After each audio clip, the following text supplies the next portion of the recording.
You know, when I was a lot younger, I didn't really think a whole lot about metallurgy in regard to the pans that I was cooking with. I would usually just go out, buy the cheapest pan, use it, and about a month later I'd get annoyed because that pan was all warped and had moved a lot.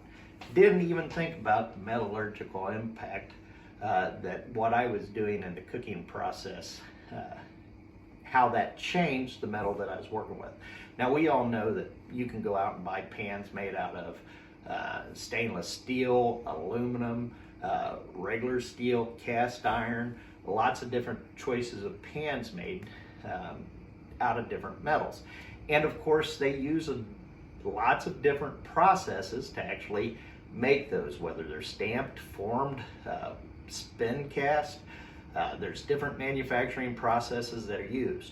All of those manufacturing processes actually change the chemical properties of the metal that's used to make the can. This is what metallurgy is all about. Never really thought about the fact that when I was in my 20s, heating up my pan, getting it nice and hot, and I would come right over here and immediately quench that,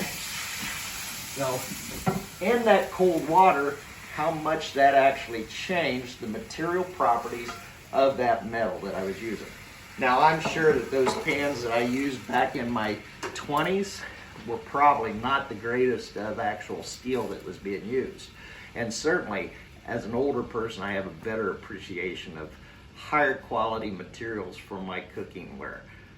But these are just some of the things that we don't think about, how the everyday objects that we use, like our cooking pans, and the material that they're made out of, the processes used to make them, how we heat treat them, quench them, all going into changing the physical nature of the material.